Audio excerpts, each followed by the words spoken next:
This is Michael Popok, Legal AF. Even though Donald Trump and future presidents now enjoy a certain measure of immunity, absolute immunity for core presidential duties, some sort of presumption of immunity for official conduct, does that mean that they can't be impeached and removed even upon being elected and sworn in for high crimes and misdemeanors? And the answer to that question, I posit, is no. They can and should be impeached and removed, even if they have been given immunity for certain statutory crimes, because historically, going back to the 1370s, as adopted by the framers of the U.S. Constitution, the use of the term high crimes and misdemeanors does not refer to statutory crimes, indictable crimes on the books. It goes much broader than that. As Supreme Court justices in the past have noted, it has a very political overtone to it. Abuse of power is the best way to summarize the types of things that high crimes and misdemeanors is supposed to capture. And what have we watched but an abuse of power by Donald Trump in his attempt to cling to power and ever since? And even though it's in the past, it can still form the basis of an impeachable, removable offense if Donald Trump were to be elected. Listen, I'm trying to establish for you the ways our founding fathers, through checks and balances, have built in checks on a Leviathan president. A president who is out of control, even now being given technical statutory criminal immunity by the Supreme Court. They did not address and have not addressed the issue that I'm raising here, which is if he were to get elected, if the court of public opinion doesn't reject Donald Trump for some reason, even though he's a felon, even though he's adjudged a sex offender, even though he's committed crimes and fraud, littered his entire career with it, if for some reason that is not enough to motivate people to vote against him and he gets elected, but the Democrats come into power in the House and the Senate, could they then turn around and impeach him and deny him his seat? And the answer to that, I believe, is yes. It has to do with the term high crimes and misdemeanors.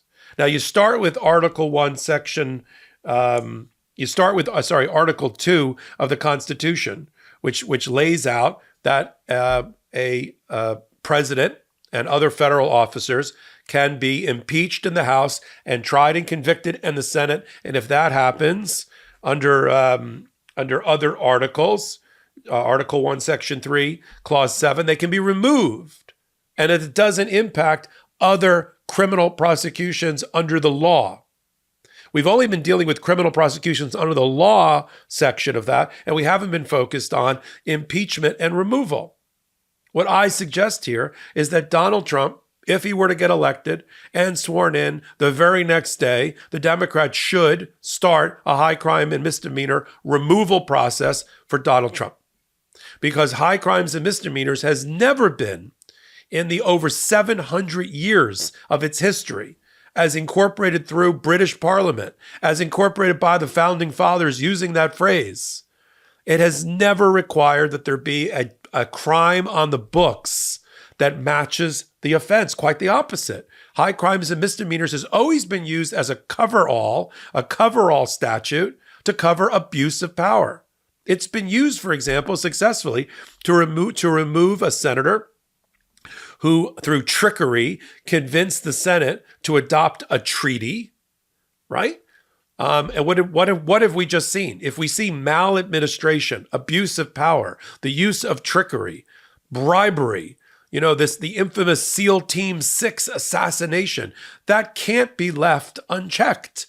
That's not what the founding fathers and the framers, in co-equal balancing our government, the three branches, would have expected. And now that the Supreme Court has thrown the delicate balance out of whack for the near future by giving so much power to avoid criminal prosecution of a president, as long as he's exercising his core duties.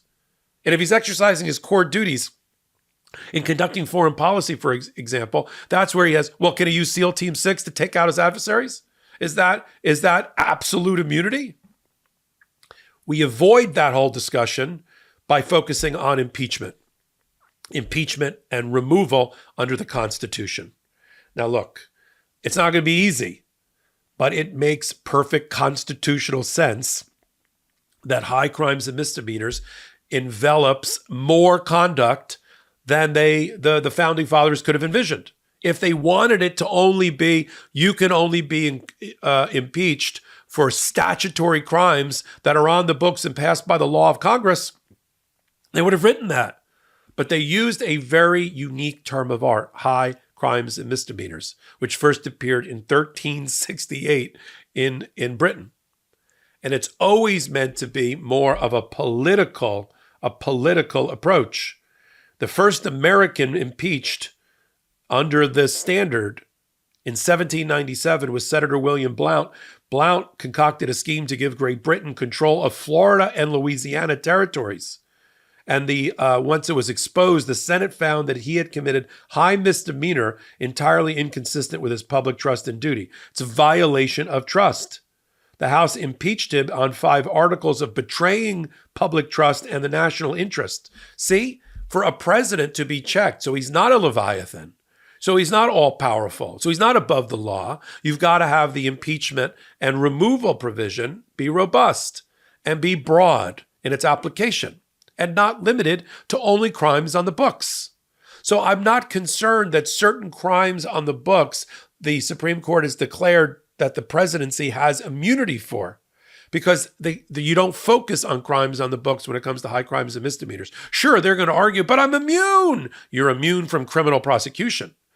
The Supreme Court did not grant immunity to a president for the impeachment process. There's the rub. And that's what the Democrats and those statespeople who care about democracy have to do if Donald Trump, as a break the glass emergency moment, and what they have to do if Donald Trump were somehow to get back into power, is to impeach and remove him, send him packing. It is the right thing to do, and it is consistent with the historical precedent of the term high crime and misdemeanor. Now, when Andrew Johnson in 1868 was impeached, again, while there were certain crimes on the books that he was accused of violating, and then we'd have to get into the whole Supreme Court, we'll have immunity for those. One of them was just abuse of presidential authority. And it's always been seen that way. In fact, in the Federalist Papers, Alexander Hamilton made the point that impeachment is directed at political offenses, that they proceed from the abuse or violation of the public trust. Justice Joseph Story, in 1833, in his treatise, Story on Constitution, or Commentaries on the Constitution, said that impeachable conduct is often purely political, and that no previous criminal statute, is necessary to authorize an impeachment for any official misconduct.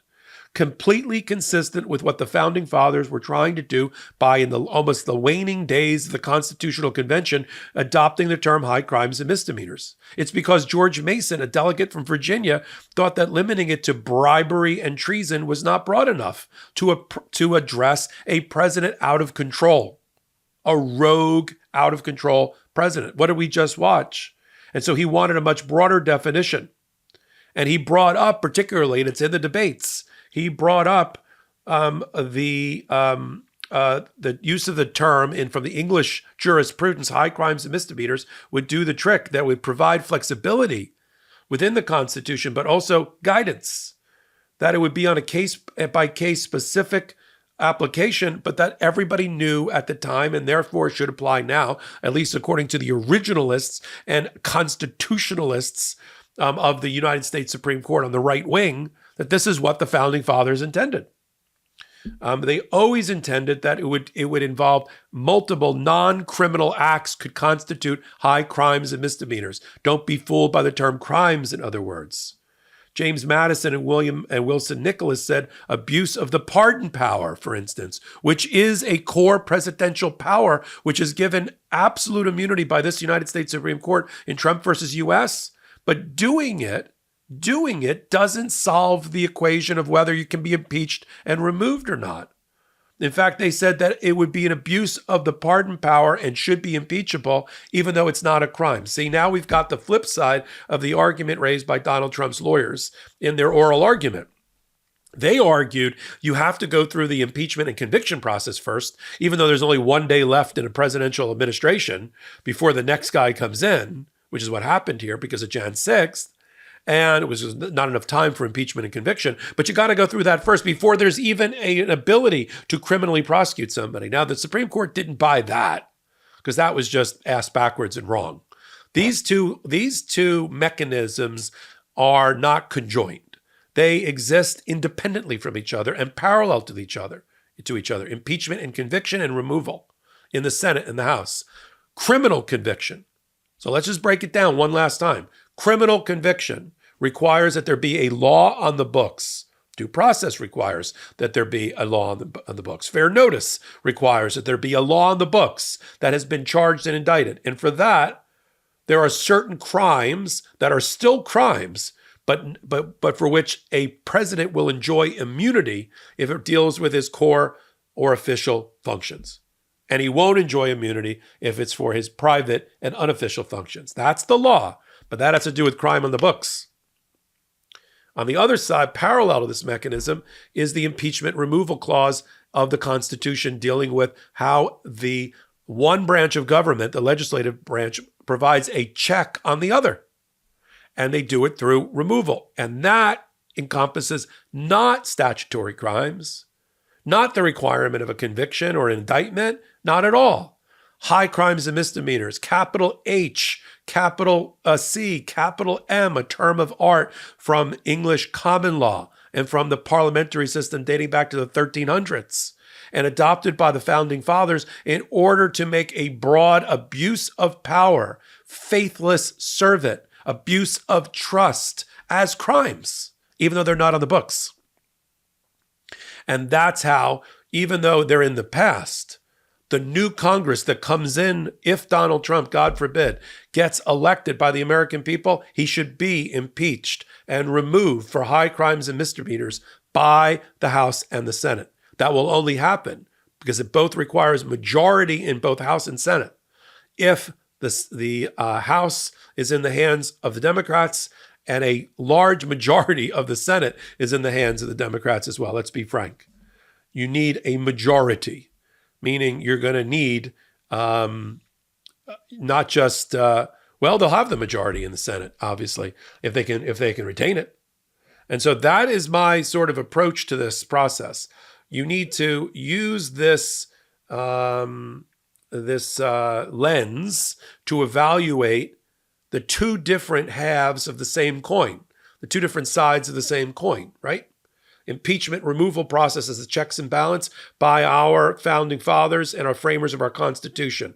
The criminal code, which the founding fathers always said, even if there's impeachment and removal, the only thing that can happen is removal from office. It doesn't mean the criminal justice system stands slack and doesn't do anything about it.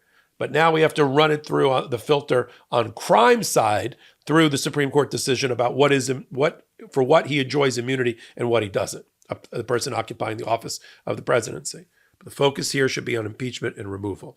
I'm going to talk more about this as time goes on, as we move into the election and as we move into the process. But I wanted to give a little bit of a life preserver here for people that feel like what the legal AF is going on in America. And the good part is left untouched, left undisturbed, left undiscussed by the Supreme Court decision in Trump versus the United States about immunity is impeachment and removal. They haven't gotten around yet to disable the major checks and balance that was placed by the legislators and the framers of the Constitution on the presidency. They always saw that there were two major checks. One, impeachment and removal by the House and Senate. Two, the criminal justice system led by the executive branch, right, by the Department of Justice, but also by the judicial branch, federal district court judges, appellate judges, and the Supreme Court. One has been slightly disabled by this decision and hollowed out, but the other is still robust and intact. We'll continue to follow it all on the MeidasTouch Network and on Legal AF right here. YouTube. Great place to watch Legal AF. Now, you know why we call the podcast that. It's on Wednesdays and Saturdays at 8 p.m. Eastern Time, and then on every major audio podcast platform. We curate The top stories at the intersection of law and politics. We bring it to you right here. Unplugged, unfiltered, sometimes unhinged, but not censored. This is a network we're building with our bare hands with your support. Help us get to 3 million free subscribers. Now you see the importance. Before the November election, we have no outside investors. We are it. We're in this together. So until my next hot take, until my next Legal AF, this is Michael Popok reporting. Heary, heary, Legal AF Law Breakdown is now in session. Go beyond the headlines and get a deep dive into the important legal concepts you need to know and we discuss every day on Legal AF. Exclusive content you won't find anywhere else, all for the price of a couple of cups of coffee. Join us at patreon.com/legalaf. That's patreon.com/legalaf.